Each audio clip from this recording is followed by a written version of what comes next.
नमस्कार, आप देख रहे हैं एनडीटी न्यूज़। आशीष कुमार रंजन के साथ हमारे साथ इस वक्त मौजूद हैं समाज कल्याण मंत्री राजेंद्र पाल गौतम जी, जिन्होंने कल 9 अक्टूबर को इन्होंने अपने मंत्री पद से इस्तीफ़ा दिया है।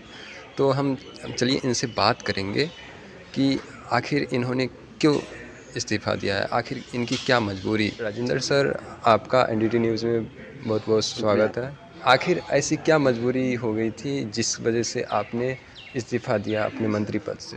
कोई मजबूरी नहीं हुई, बस मन में ये पीड़ा थी कि जब मेरे समाज के बहन बेटियों की इज्जत लूट कर उनकी हत्या की जाती है तो देश के प्रधानमंत्री चुप क्यों रहते हैं। देश के गृह मंत्री और बाकी सब बड़े नेता सभी पार्टियों के चुप क्यों रहते हैं।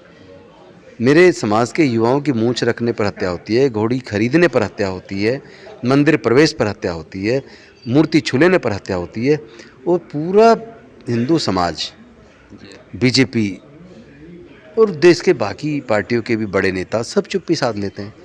मेरे समाज पर होने वाले जुल्म के खिलाफ हम ही लड़ाई लड़ेंगे। क्या हम भारत के लोग नहीं हैं? आप इंसान सब बराबर हैं। कुदरत ने सबको इंसान के तौर पर पैदा किया है। जाति तो इंसान ने बनाई है, चालाक इंसान ने बनाई है। धर्म की उत्पत्ति तो अलग अलग कांड में लोगों ने की है, अपने फ़ायदे के लिए, अपने सुविधा या परिस्थितियों के हिसाब से।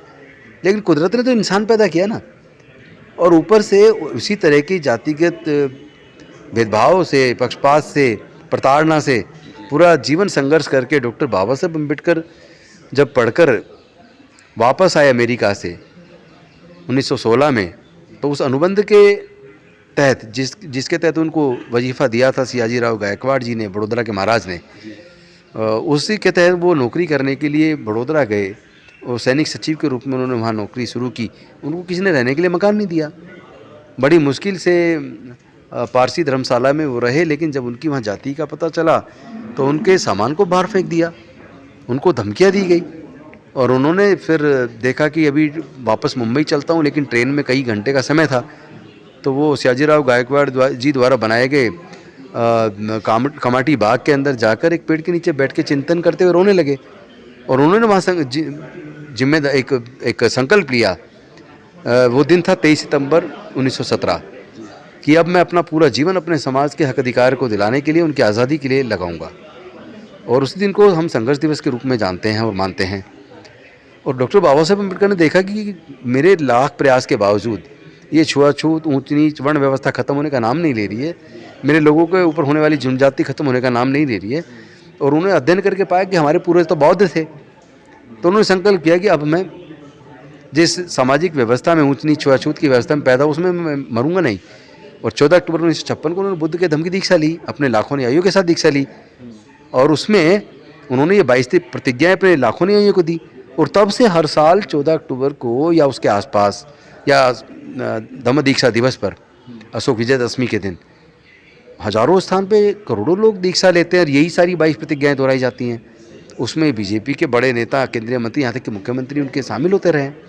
जो मुद्दा उनका ये नहीं है, लेकिन जिस उन्होंने इस 22 प्रतिज्ञाओं को मुद्दा बनाकर मेरी पार्टी के संयोजक माननीय अरविंद केजरीवाल जी को दुष्प्रचार करना शुरू किया, मेरी पार्टी को बदनाम करने की कोशिश की, उससे भी मैं आहत हुआ। इन दोनों वजह से मैं आहत हुआ और मैंने फिर फैसला किया कि मैं अपने समाज की लड़ाई को, अपने समाज के हक अधिकार की लड़ाई को लड़ूंगा। मंत्री रहते फिर भी सीमाएं होती है, पंख बंधे होते हैं। तो मुझे कभी कभी लगता था कि पंख खोलेंगे तो फिर पूरे देश के अंदर अपने समाज के हक अधिकार की लड़ाई को लड़ेंगे। इसलिए मैंने फिर सोचा कि अब इस्तीफ़ा मुझे दे देना चाहिए और अपनी इस लड़ाई को तेज़ी से आगे बढ़ाना चाहिए।